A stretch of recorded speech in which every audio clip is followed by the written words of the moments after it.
क्या चीन ने अरुणाचल के 60 किलोमीटर पर कब्जा कर लिया है? क्या चीन की पीएलए भारत के भागों पर कब्जा करने वाली है? अरुणाचल के स्थानीय लोगों द्वारा लिखित में ज्ञापन सौंपा गया है और उनका कहना है जहां वो शिकार करते थे, पशुओं को चराते थे, खेती करते थे, उस पर चीनी पीएलए आर्मी का कब्जा हो गया है। इन सभी बातों को सोशल मीडिया पर लेकर के आग की तरह खबरें फैलती रही और हर हिंदुस्तानी आज जानना चाहता है एक्चुअल बात क्या है, सही बात क्या है और हो भी क्यों ना। हम भारतीय अपने देश से जो प्यार करते हैं, हम अपने देश को इतना चाहते हैं, हम भले ही आपस में लड़े झगड़े लेकिन देश के बाहरी ताकतों से लड़ने के लिए हमेशा एकजुट रहते हैं। आइए हम आपको सभी चीज़ों पर विस्तार से बातें करेंगे। आप कुछ देर मेरे साथ बने रहे, कहाँ से ये समस्या शुरू हुई, कहाँ पर ये समस्या आई है, किस तरह से ये बात फैली है। जय हिंद। मैं अजय कुमार झा, एक भूतपूर्व सैनिक तथा एक समाज सेवी। दरअसल अरुणाचल के ऊपरी सुबनसिरी जिले के नाथ जनजातीय समुदाय की कमेटी नाव वेलफेयर सोसाइटी ने स्थानीय उपायुक्त को एक ज्ञापन सौंपा जिसमें कहा गया था कि पीएलए ने धीरे धीरे क्षेत्र को अब अपने कब्जे में ले रहा है। इसमें कहा गया कि 6 साल में जनजातीय समुदाय जिन जगहों पर शिकार करते थे या पशुओं को चराते थे और खेती करते थे, उनके बड़े हिस्से पर चीनी सेना ने कब्जा कर लिया है।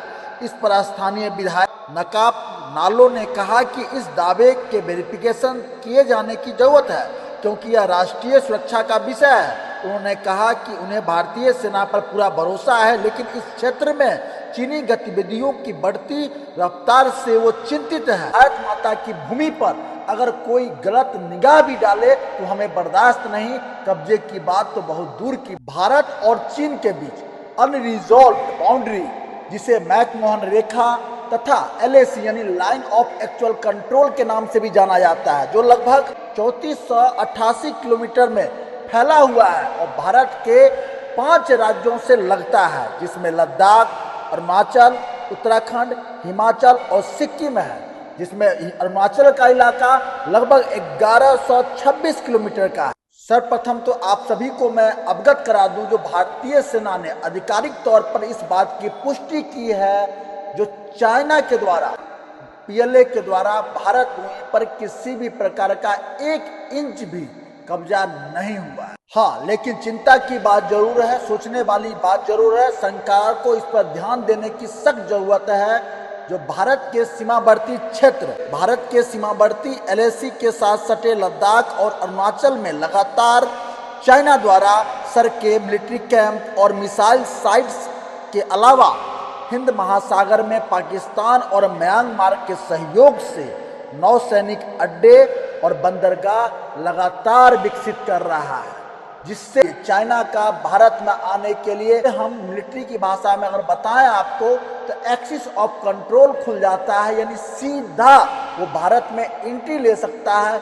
ये जरूर कहीं ना कहीं सोचने की बात है और इस संज्ञान में लेकर के इस पर सख्त कार्रवाई करने की जरूरत। मैं आपको अपने अनुभव से बताना चाहूँगा, ऐसे सेना ने आधिकारिक तौर पर इसकी पुष्टि की है जो चाइना के द्वारा 1 इंच जमीन भी भारत के किसी भी भूमि पर कब्जा नहीं किया गया है। ये बात मैं भी आपको आश्वस्त करता हूँ क्योंकि जो भी उस इलाके में लाइन ऑफ एक्चुअल कंट्रोल पर बड़े बड़े पहाड़ियाँ और ऊंची ऊंची पहाड़ियाँ और पर्वत पर हर एक आर्मी के बड़े बड़े जनरल्स को ये ड्यूटी, उनकी रिस्पॉन्सिबिलिटी है जो अगर उसके ऊपर कोई भी एक्टिविटी होती है या चाइना द्वारा उसको अधिकृत किया जाता है, कब्जा किया जाता है, तो उनकी नौकरी चली जाएगी। दूसरी बात, जब आप वहां पर जाएंगे तो देखेंगे जैसे कि इंटरनेशनल बाउंड्री होती है और एक एलएसी होती है, line of actual control. International boundary जो होता है वहां पर मार्केबल सब कुछ होता है, प्रॉपर फेंस होता है, दीवारें होती है, बहुत सारा चीज वहां पर प्रॉपर वे में ऑर्गेनाइज तरीके से सेटअप होता है। लेकिन एलएसी के ऊपर में जो चाइना और इंडिया के बीच में जो डिस्ट्रीब्यूट है, जो बॉर्डर का कॉन्फ्लिक्ट है, उसके बीच में आपको दिखाई देगा मामूली सा तार, जिसको कि कोई भी बच्चा भी इस तरफ से उस तरफ आ जाएगा। जैसा कि आप सभी अवगत हैं चीन के विस्तारवादी नीतियों से, जो उसका हमेशा ये उसकी सोच होती है जो अपने क्षेत्र को बढ़ाया जाए, अपने व्यापार को बढ़ाया जाए, अपने राजनीतिक दबाव को बढ़ाया जाए, किसी दूसरे देश की चीज़ों को, संसाधनों को अपने कब्जे में किया जाए। इसी तरह से पीएलए आर्मी हमेशा भारतीय सेना के साथ अनबन होती रहती है, झड़प होती रहती है, फ्लैग मीटिंग भी होती है, समय समय पर एक दूसरे को मिठाइयाँ और बधाइयाँ भी देते हैं।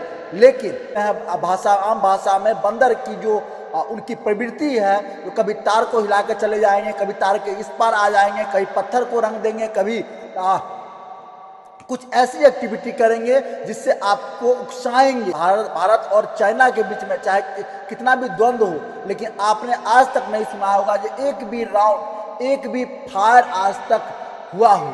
भले ही हमारे गलवान घाटी में सारे सैनिक शहीद हो गए, वो पत्थर से और नालों में गिरने से। हमारे भारतीय सेना ने अपनी जाबाजी दिखाते हुए पीएलए आर्मी को भी नस्त नाबूद किया, उनको बुरी तरह से सबक सिखाया। पेट्रोलिंग के दौरान एक देश अपने सीमावर्ती क्षेत्र में पेट्रोलिंग करते करते कई बार या तो क्रॉस हो जाते हैं गलती से, या कई बार जानबूझ करके भी उकसाने के लिए वो आ जाते हैं, और उस बीच आकर के कुछ ऐसी एक्टिविटी कर देंगे, कभी टेंट लगा देंगे, कभी पत्थरों को रंग देंगे, कभी वहाँ पर आके हल्ला गुल्ला करेंगे, एक पैनिक माहौल क्रिएट हो। और ऐसा ही कुछ हुआ, जो सैटेलाइट में तस्वीरें आई, उसको एक एनिमेटेड वीडियो बना करके पेश किया गया, और वहाँ के स्थानीय लोगों द्वारा, जो जनजाति समूह था, उनके द्वारा उनको लगा जो पाकिस्तान पीएलए आर्मी का यानी चाइना का अरुणाचल पर कब्जा हो गया है, जबकि इस बात का बिल्कुल ही दूर दूर तक सत्यता से परे है, कोई वास्ता नहीं है। इसलिए आप सभी इस समय निश्चिंत रहें। अरुणाचल में 60 किलोमीटर घुसने की खबर बिल्कुल बेबुनियाद है। जय हिंद, जय भारत।